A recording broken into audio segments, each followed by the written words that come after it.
There are a total of 340 billion trees on our planet Earth. And you will be surprised to know that every year 1% of these trees are used by the world's largest furniture brand IkEA. 30 billion trees annually and 963 trees every second are used in IkEA furniture.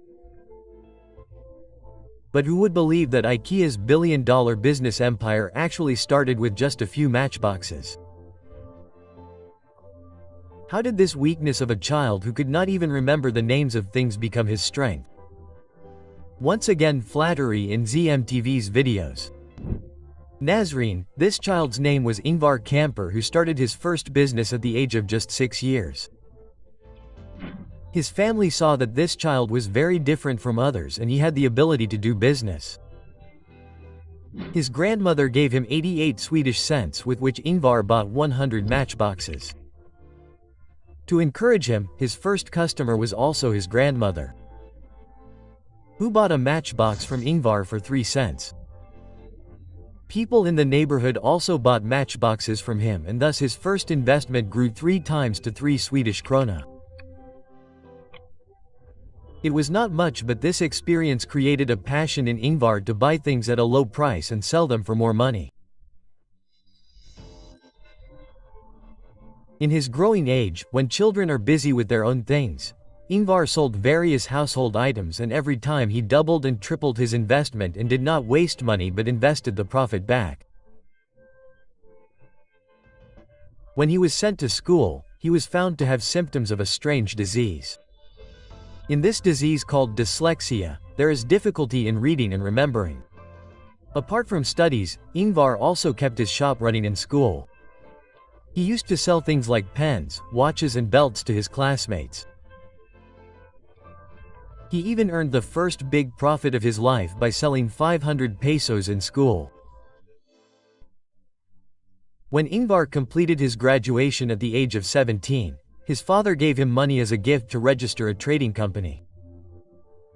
This company, which was registered in 1943, was named IkEA. In this name, I and K represent Ingvar Kamper. The letter E was taken from Emret, which was the name of the family farm, and the last A represents August, which was the name of Ingvar's village. It was just a virtual trading company without a shop or office, whose main focus was on delivery. In it, Ingvar started selling the same items that he had been selling since childhood. There was just a small kiosk-like shed in which he used to pack the orders. But who knew that the business starting from a small kiosk would one day become a billion-dollar empire? In the early days of IkEA, Ingvar started importing and selling pens, wallets and various items. At the age of 17, his work was going well. But all these products were also available in other physical stores. This means that someone will buy them on mail order only if either the price is low or there is a new product. To find a solution to this problem, he started doing market research. He made a list of those products which are manufactured at a low price but are sold at a higher price. He could not understand that when a pen is manufactured at 1 Swedish cent, why do grocery stores sell it for 10 cents? At the age when boys want to be independent, Ingvar was engaged in deep market research. He concluded that products are manufactured at a low price in the factory, but the real problem was at the distribution end. The product becomes expensive when it comes from the factory to the grocery store. The only solution for Ingvar to succeed in market competition was to save money in distribution and transportation, which requires a lot of planning and hard work. Till now he had not included furniture in his catalog. But in 1948, after World War II, the Swedish government started building a lot of new houses. The demand for cheap furniture to furnish these new houses also increased. This was a great opportunity for Ingvar to include furniture in his product catalog.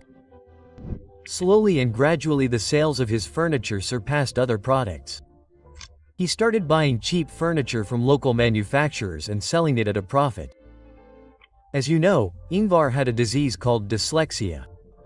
He could not remember the codes of furniture. So he gave them simple names in his catalog which he could remember when orders came. When every product in the product catalog had a unique and attractive name instead of a code, it would be easy for people to order. This small thing proved very beneficial in boosting the sales of IKEA. The only way to get orders among so many companies was that everyone should offer a lower price than the other. But reducing the price meant that the quality would be compromised, and many companies were doing this, due to which the name of all mail-order companies started getting tarnished. This was the time when Ingvar decided to open the first store of IKEA, in which he was going to display the furniture physically. This would reduce the cost of delivery to a great extent because now people will be able to directly come to his store and buy furniture. Secondly, those who did not trust the quality of mail order will now be able to directly come to the shop and buy furniture after being assured. As a marketing, Ingvar also decided to give free Swedish buses to the customers. When the first store of IKEA was launched in 1953, there was a bigger rush than expected. Around 1,000 people lined up outside the store because furnishing the houses given by the Swedish government had become a necessity for everyone. This strategy of Ingvar was working. He used to mail the catalog to people, but due to the physical store, customers would come directly to the shop. This was the first mail order company to have a physical store. Ingvar also built a pool next to his store, due to which IKEA became a tourist spot in the town. People would go out for outings and also buy something at the same time. IKEA was rapidly climbing the ladder of success. But Ingvar did not know that other retail furniture stores would become a big obstacle in its path. In 1950, IKEA was growing very fast and the Swedish furniture dealers could not digest this. Its opponents were still using the old mail order model. Therefore, they could not compete with IKEA's cheap prices. Furniture dealers tried every possible way to stop IKEA. First, a ban was imposed on selling IKEA in trade fairs because whenever there was a fair, there was the most rush at the IKEA stall, and this was happening because the other stalls only sold catalogs. On the other hand, real furniture could also be seen at the IKEA stall. Then the dealers also imposed restrictions on the prices written in the catalog because the lowest price was of IKEA. This time IKEA organized its own trade fair in which there was no one to stop it. In response to this, the dealers threatened IKEA's suppliers that if they sold furniture to IKEA, they would stop buying from them. The suppliers stopped supplying to IKEA out of fear. This was a direct attack on Ingvar, which also affected IKEA's sales a lot. But then Ingvar found a way that the suppliers were forced to supply furniture to IKEA.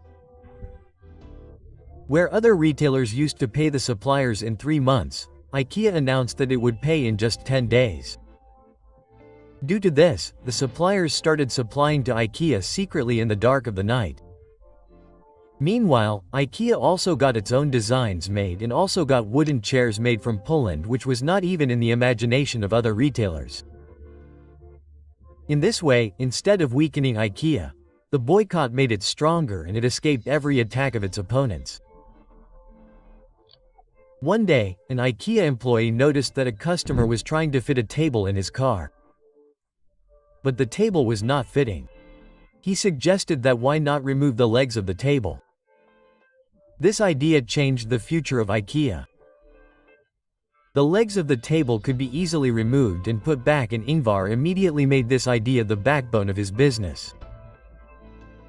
By making flat-pack furniture, IKEA's furniture became more compact, which made it cheaper and easier to store and transport. The risk of damage also reduced and customers could take their furniture home the same day. This gave IKEA the benefit of cost-cutting and quick delivery. Customers used to assemble their furniture themselves and they had more emotional attachment with their furniture. This new method became so viral that people started calling it the IKEA effect. The concept of disassembled furniture was first introduced in the furniture industry by IKEA, which is used all over the world today. During manufacturing, such properties are kept in the furniture so that it can be disassembled and delivered at a low cost. After the success of IKEA's first store, Ingvar decided to open a new and bigger store which was in a cheap place outside Sweden's capital Stockholm. This store was as big as 8 football fields and was spread over 3 floors. Ingvar designed the layout of the store by understanding the psychology of the customers. There was only one entrance and exit in the store. Customers used to walk on one path and see the entire store, so that nothing was missed by their eyes, and they also bought things which were not in the plan. The layout of IKEA was made in such a way that customers spent more time inside. But the problem was that the store used to become empty during the afternoon. Ingvar noticed that this was happening because people go out for lunch break and then do not return. So Ingvar opened a restaurant inside the IKEA store. Ingvar's thinking proved to be absolutely correct. After opening the restaurant, customers would stay in the store for a long time and eat food from there if they felt hungry. Ingvar now had a business model that just had to be copied. In 1965, a new store opened which was visited by 18,000 people on the first day. By 1973, IKEA had become very successful. Now Ingvar wanted the name of IKEA to remain alive even after him. For this, he made a special plan. A plan that was going to accuse him of theft. Yes, Ingvar's dream was that his children would inherit the IKEA business. But inheritance taxes were very high in Sweden. Earlier in Sweden, there was a very high tax on inherited property. To solve this problem, Ingvar hired lawyers from all over the world, and their mission was to save IKEA from taxes. For 7 years, lawyers created shell companies, foundations and trusts in tax havens. Eventually, IKEA's corporate structure became so complex that it became impossible to levy taxes on it. Due to this act of Ingvar, IKEA started being accused of tax evasion, and as is the law of the world, everyone pulls down the legs of those who progress. In 1980, another allegation was also made on IKEA. There were some factories in East Germany where the furniture made was sent to IKEA. But in some of those companies, prisoners were forced to work.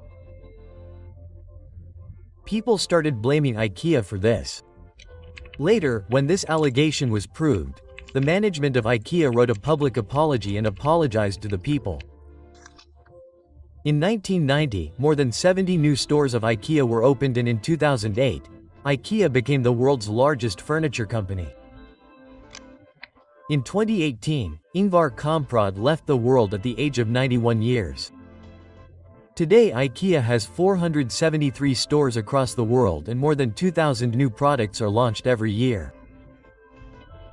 The special thing about these products is that even today every product is given Swedish words, which was started by Ingvar Kamprad due to his dyslexia disease.